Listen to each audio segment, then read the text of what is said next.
Hi, Alhazred. Hi, Sin. Hi, everyone, and welcome to the first episode of Pass or Play.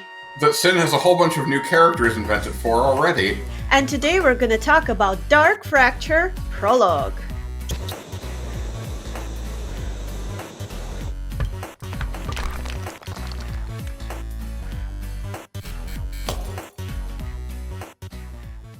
Dark Fracture was announced about 3 years ago, but the development started at around 2 years before that. And it's actually developed by Twisted 2 Studio, whose lead designer is somebody named Nisai, who has been working on the entire thing pretty much by themselves. I was actually going to ask, do we know if this is a single-person dev team? Because it sounds like it's a single-person dev team, but you know that, so we're good. Yeah, it is. And they actually created this game because they love horror. Playing the prologue, you can tell that it's made by someone who really loves horror. Yeah.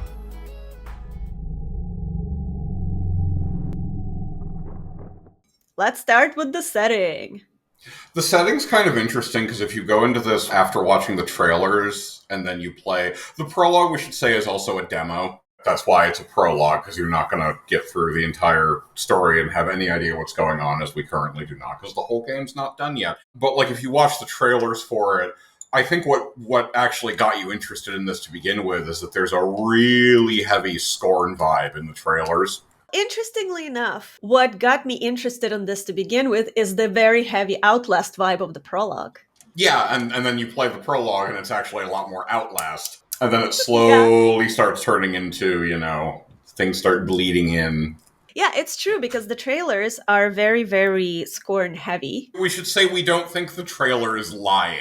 No, but that's something that the creator actually mentioned. What they said is, this isn't just a walking simulator with some jump scares. In the full game, while traveling otherworldly dimensions inspired by artists such as H.R. Geiger and Beksiński, the player will have to dig into the psyche of Edward, the flawed, deeply traumatized protagonist of Dark Fracture. There will be other distinguishable characteristics to interact with, and unlike how it is done in most indie horror games, they will be fully animated in the game engine. Ooh, fancy. But Alhazred, going back to the setting, did you know that this game takes place in the late 90s in a forested area of the northeast USA within a body farm? Yes, because we saw the map on the wall in one of the rooms in the prologue, where it was very clearly the Northeast United States. But did you know what a body farm is? That I didn't know. Unless you're playing Dead Space.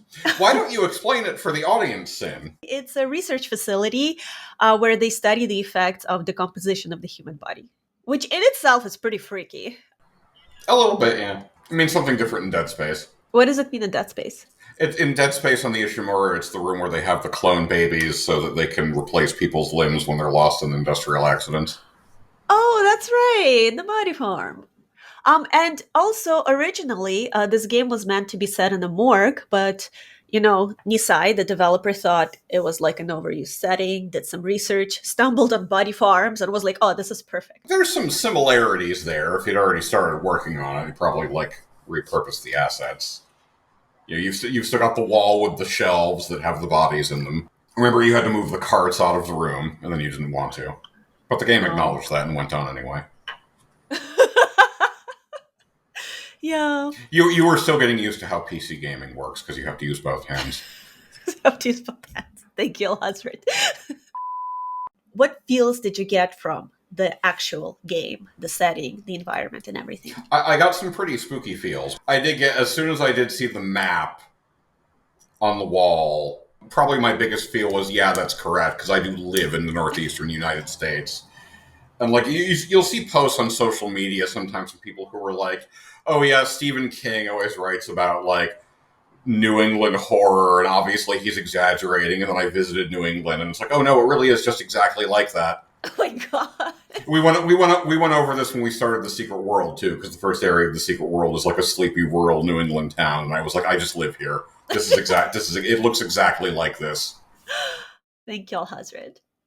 But I definitely agree with you. It's very spoopy. the entire facility, or at least the floor we're allowed to be on, doesn't feel welcoming. No. It's very like unkept. There are like cracks everywhere. There's like trash, dirt. It looks like it's stuffy and smelly. The bathroom is gross. You can smell the bathroom.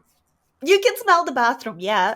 The storage room is probably like the most comfortable because it's like the one room you don't smell, honestly. I know. until the weird stuff starts happening.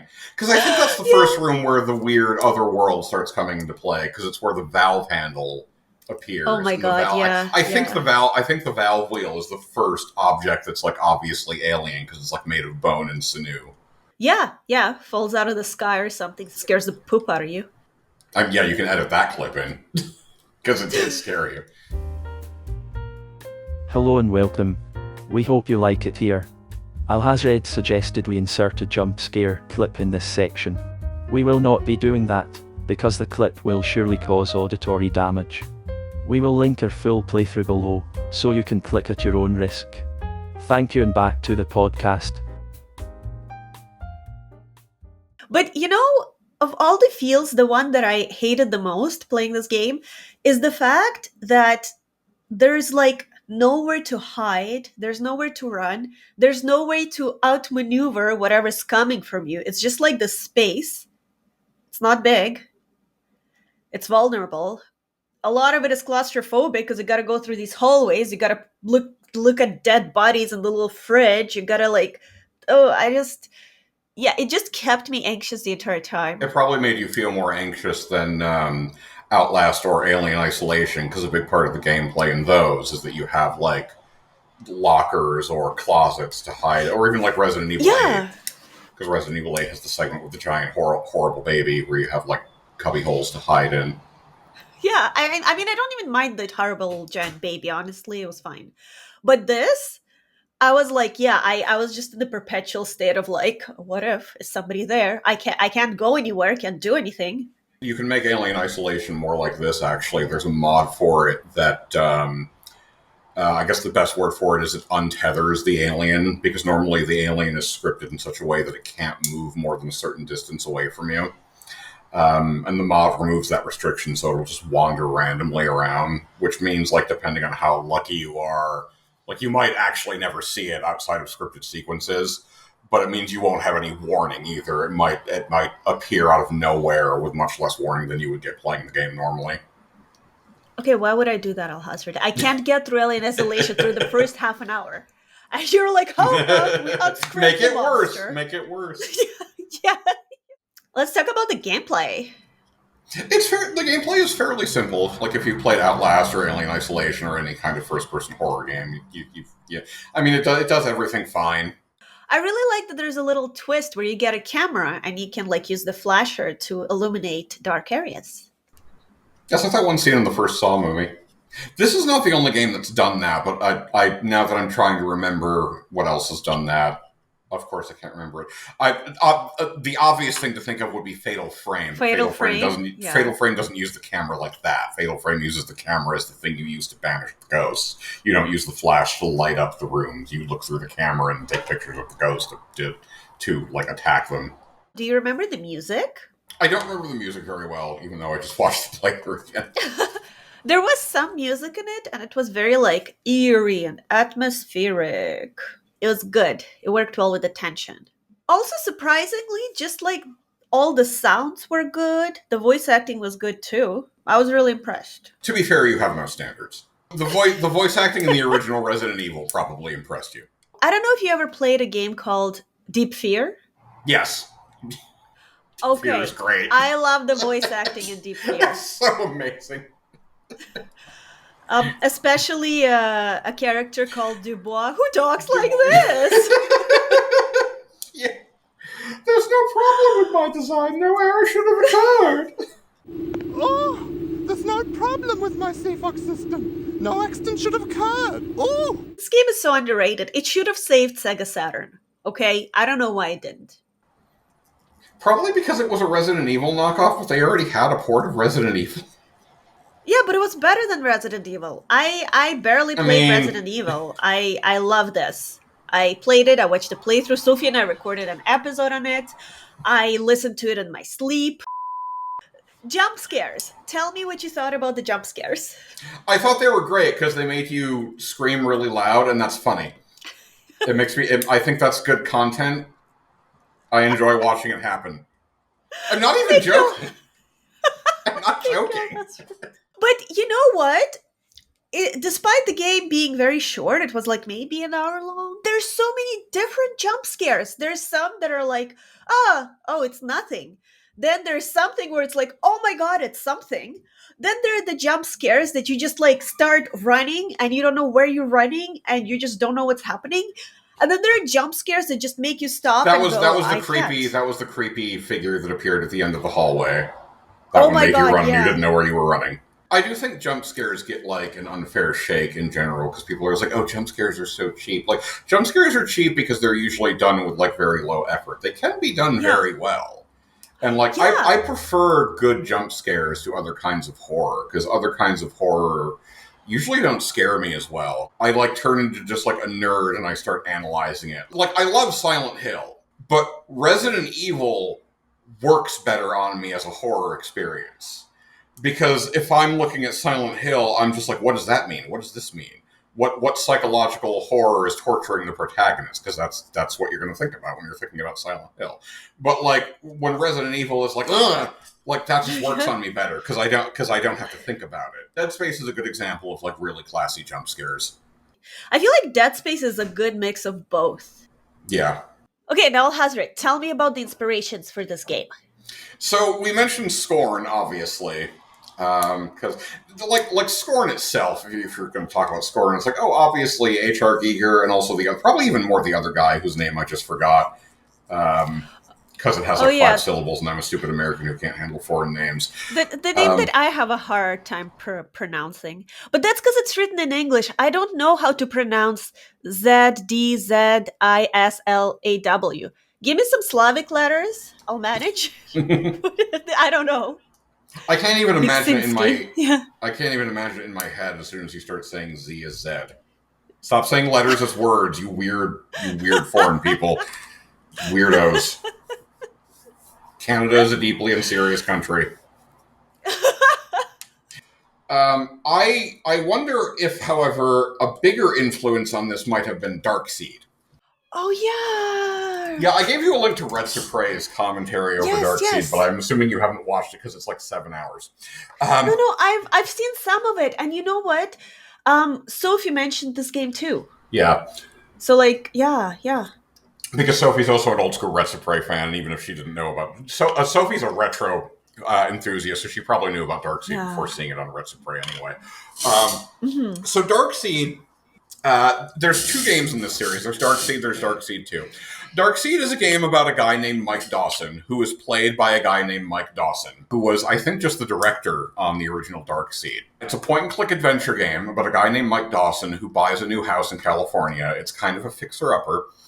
And he discovers through the course of several days that aliens called the Ancients from another dimension have implanted an embryo in his head.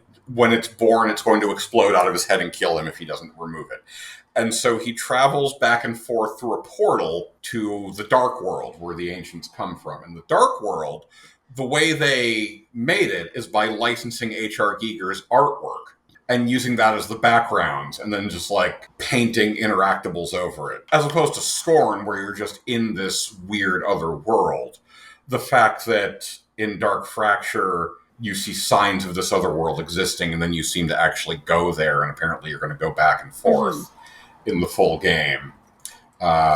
Really screams, especially with like the Giger influences, really screams Darkseid to me.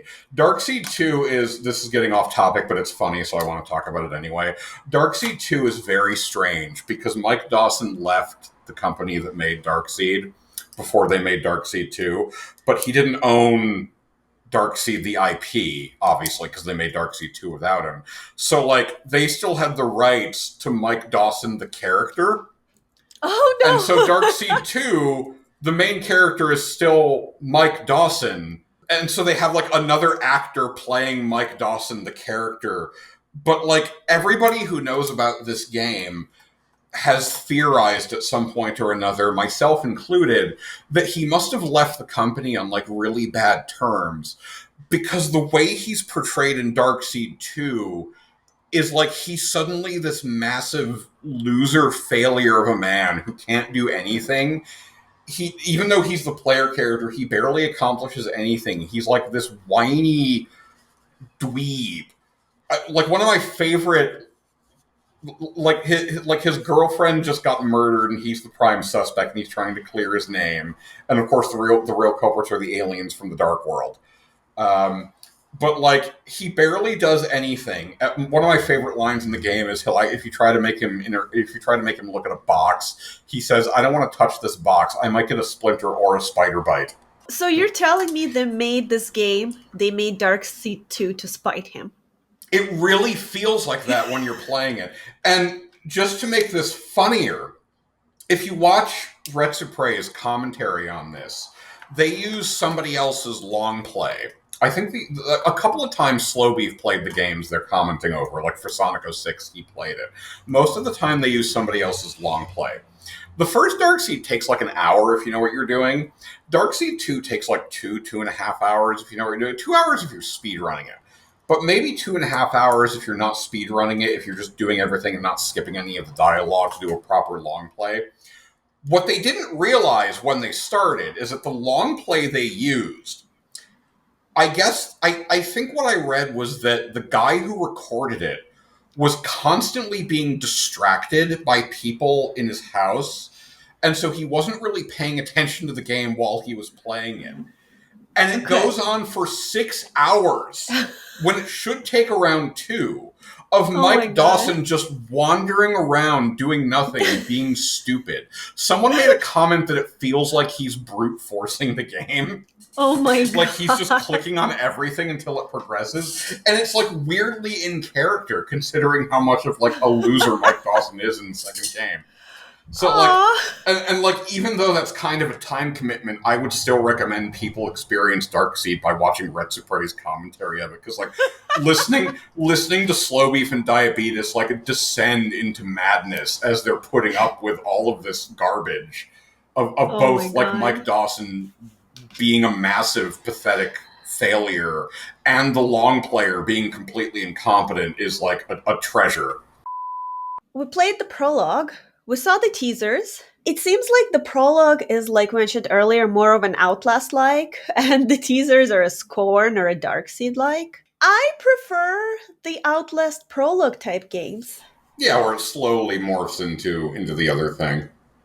Yeah, because even though the teasers looked very, very impressive and they looked really cool, for me it was like, nah, just give me more of the prologue. Make prologue too. All right, Alhazred, how much did we pay for this game? I do believe the prologue is free, because it's a demo. I feel like I should have paid, because it was so good. And it's available on Steam, itch.io, GameJolt. I wish like bigger places picked up little things like that more. Yeah, like, that'd be nice. You know what, Alhazred? If I win the lottery, I will pick up Dark Fracture prologue and make them. Whereas if I win the lottery, I'll pick up the Secret World. There we go. We're pledging today. We win the lottery. We're gonna make this happen. All right, last question, Alhazred. Play or pass? Oh, play. Yeah, I mean, it's a short demo. It's not a huge time investment. It's a non-money investment. If you like horror, play. Yeah, and it's a good horror good. You'll feel good afterward. Yeah. You won't feel like you wasted your time.